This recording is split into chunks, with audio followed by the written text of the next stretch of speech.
Hello, everyone. Hope you all had a great weekend. For me, it's been a little busy.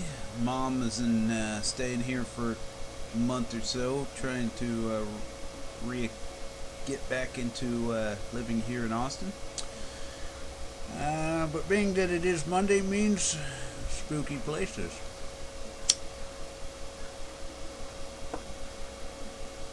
And this week we shall visit a few spooky places in Michigan. First stop is Butler Cemetery in Westland, Michigan. The cemetery is neglected and in poor condition, overgrown with weeds and choked with grass and fallen tree limbs. Wire fence that runs around it is grown over with vines, and rusty gate is broken at the entrance. There are no structures nearby save for a deserted house, so it's easy to imagine why this cemetery has gotten such a reputation as a haunted place. Are the stories there simply imagination at work or something supernatural? A witness reported a few years ago that he encountered a woman in white crossing the road in front of the cemetery. He swerved to avoid her and she vanished right in front of his eyes. A year later he saw this woman again, and this time she was in the graveyard itself. He claimed to see her standing next to a tall monument, and nearby was another apparition. This ghost was that of a man wearing some sort of uniform. He stopped his car for a closer look, and the two figures faded away. Thinking that someone might be playing a trick on him, he quickly searched the area for either people or automobiles, but found nothing. Stories of ghosts in cemeteries still continue today, and researchers have pointed out that there have been an unordinated number of auto accidents along that stretch of road near the cemetery. Perhaps these drivers were swerving to avoid the woman in white who wanders across the road.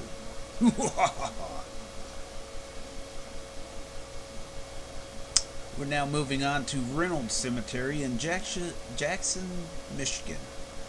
At a time between dusk on November 21st and dawn on November 22nd, the ghosts of a father and daughter are said to reunite in this secluded cemetery outside of Jackson, Michigan. Two spirits were the victims of a heinous crime that took place many years ago, a crime that remains unsolved to this day. A strange series of events began on November 21st, 1883 in the small community of Jackson. A horrible mass murder took place here, claiming 7 victims and creating a mystery and a haunting.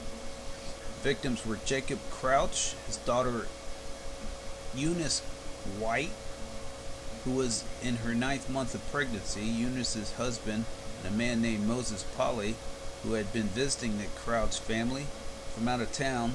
These 4 people, 5 including the unborn child, were all shot to death while sleeping. The crime was carried out during a terrible thunderstorm that muffled the sounds of violence from nearby farms. 2 months later, on January 2nd, the naked body of Susan Holcomb, Jacob's surviving daughter, was found on the floor of her bedroom. She had been force-fed poison and had died. James Fay, who had worked as a farmhand for Jacob Crouch, was also found dead shortly after. What could these people have done, seen or heard, that would have committed them to their horrible deaths? No one knows. In the years that followed the murders, several men were brought to trial for the crimes, but no one was ever convicted. What really happened was never been known and never will be known, for all the principals and the investigators in the case long since carried the tales to their graves. Jacob Crouch was buried in a small cemetery at the corner of Horton and Reynolds Roads, a mile away from the site of Crouch's home. Eunice and her husband lie 5 miles away at St. John's Cemetery in Jackson.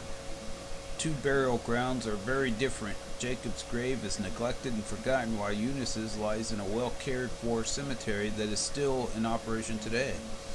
Legend began many years ago that on the anniversary of the murders, Eunice's spirit would leave her grave and travel to Reynolds Cemetery, where it would reunite with the ghost of her father.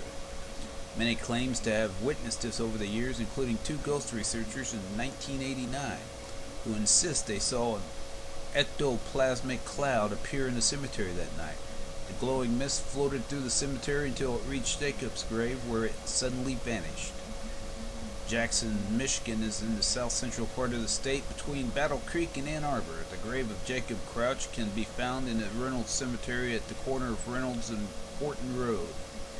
The reunion is always said to take place at the small, older cemetery and not where Eunice is buried. And the last stop for this week, my friends, Small Point Cottage in Mackinac Island, Michigan. Mackinac Island is perhaps one of Michigan's most scenic and most visited spots. It lies in the north shore of the mainland peninsula in the waters off Lake Huron. During the summer months, it is packed with tourists and vacationers, but in the winter months, Lake Huron turns into ice and the population on the island drops down to only a few hearted souls. It is in the bitter months of winter when the dead walk on Mackinac Island. As one couple found out, they moved into the Small Point Cottage in 1971. The residents of Mackinac Island, kindly with their ghosts and the spirits becoming part of everyday life, the rugged island has seen its share of death, from the days of the Native Americans to the slain soldiers of the War of 1812. Small Point Cottage was built in 1882 along the foot of East Bluff, and a short distance away from its present location. A sister house was built next door and later torn down, leaving Turner Cottage, as it was called then, to be moved to where it is now, where it now rests. The house was known as a haunted one long before it became a bed and breakfast that it is today. Built in 1971, John Finley accepted a teaching position at the Mackinac Island Elementary School and started looking for a house to move into. Small Point Cottage was one of the few that was large enough to hold Finley, his wife, and 7 children, and one of the few insulated enough to make it through the long winter. Strange things began to happen in the house. Things would turn up missing. Footsteps and unusual noises were not uncommon. Many year-round residents believe the ghost to be that of a young girl who was forced to move away from the island, vowing that she would someday return. It is said that her ghost that haunts this house. Years after Finley's first moved in, the house became an elegant bed and breakfast. During the summer months, tourists filled the rooms and sometimes having their own encounters with the playful and very non-threatening ghosts. Sounds like an interesting place to stay. Well, I hope you all enjoyed the tales for this week and wishing you all a spooky night.